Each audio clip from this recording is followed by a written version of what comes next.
everybody, Tim here for another Marvel MCU movie, Infinity War, Avengers Infinity War, whatever. Came out 2018, the 19th movie. I mean, it's taken so long to get here, and it's all come down to that.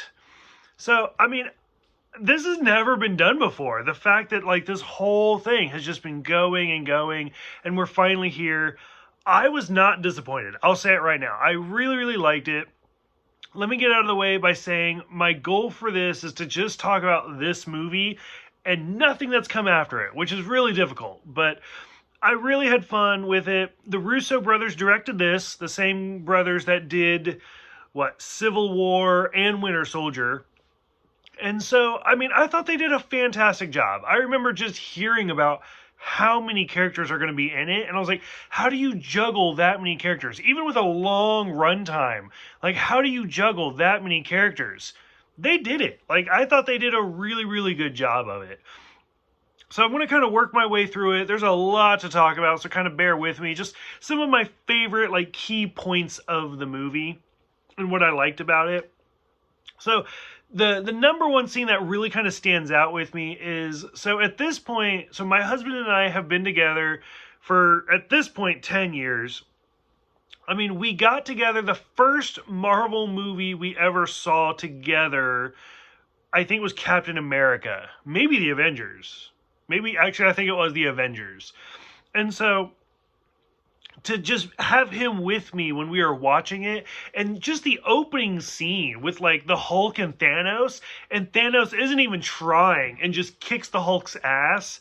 I was like, whew. I mean, and that's a big ass. We've seen it. And, like, Thanos is just, like, doesn't even try and just using these, like, karate moves. It's like, wow. Okay.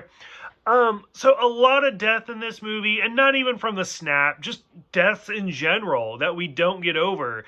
For example, Heimdall, I was really sad about because he's such a good character. And then I remember seeing when the first time I saw Loki's death, and just the way he kicks and everything, it's really strong. Like, it's really, really sad, and it does a great job. So seeing Tony Stark and Pepper Potts together, which is important for those who didn't see Spider-Man Homecoming. Because in that movie, I mean, it's kind of alluded to, but where Tony and Pepper get back together. And so when they're in this movie together, it felt kind of natural. Because Pepper's been missing for a while. So I was like, okay, this is good. I liked this. This was fun. Tony meeting Doctor Strange for the first time.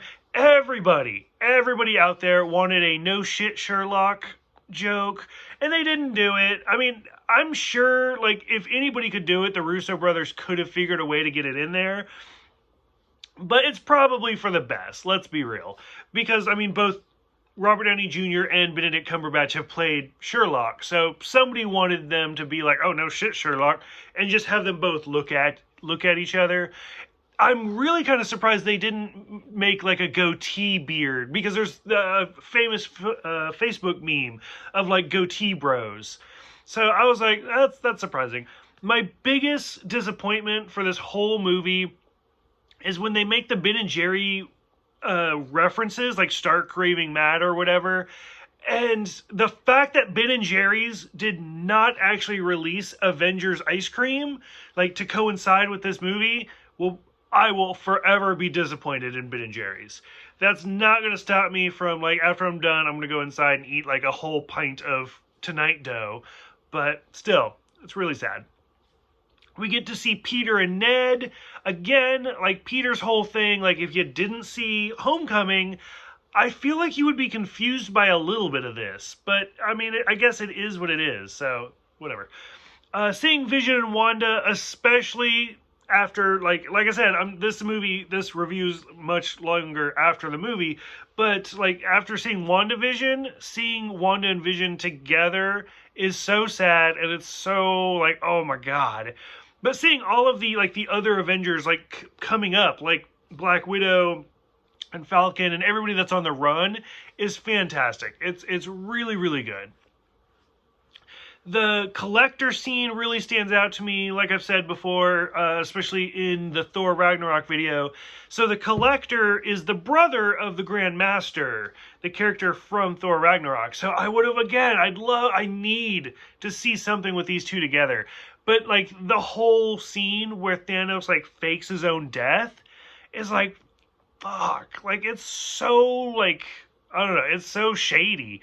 But it's good. It's well done. And the fact that Peter is willing to kill Gamora, like, I mean, don't know if he would ever do it again. Maybe it was a 1 in 10 chance, 1 in a million chance.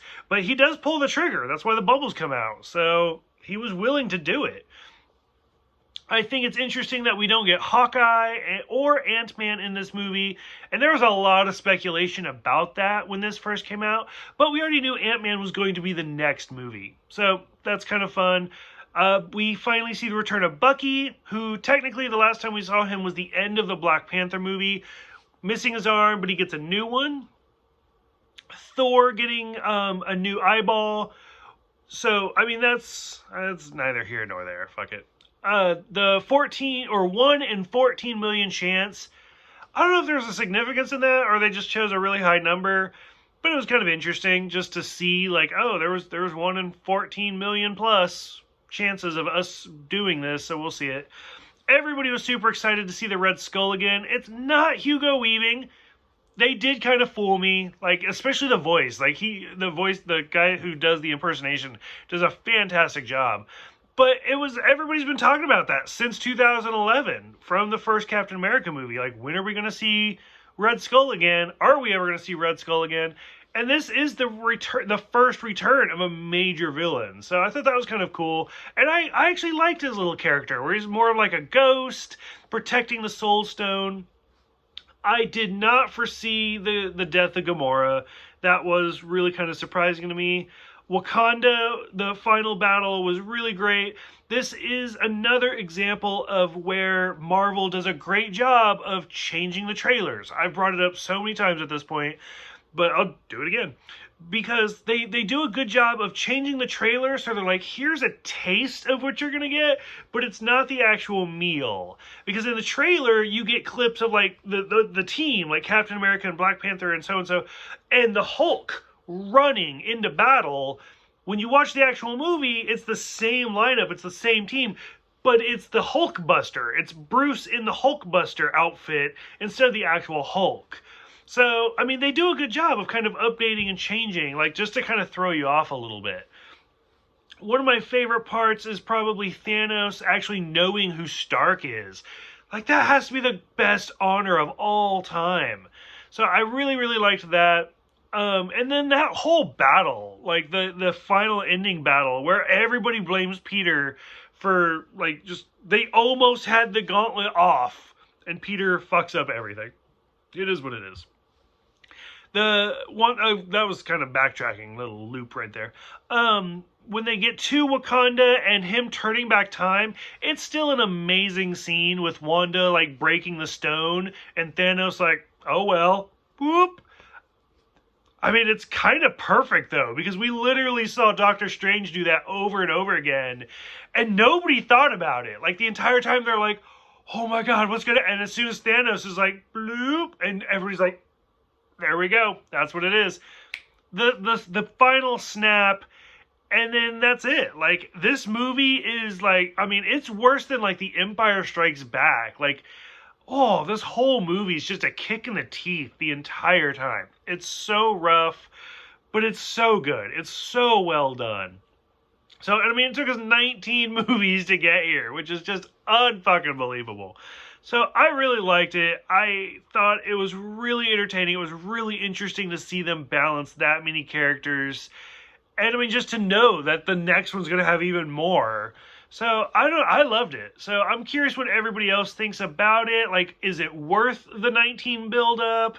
Is it, like, just a standalone? Like, what do you have to watch to get to it? Because I know some people don't want to watch every single movie. They're like, can I just skip, like, the Thor movies and I'll be okay? Or something like that. Or can I just watch the Avengers movies? Avengers, Age of Ultron, and then this. Like, what do people think about that? I'd love to talk about it. Thank you guys for watching. Thank you for subscribing. And I will see you guys next time for Ant-Man and the Wasp.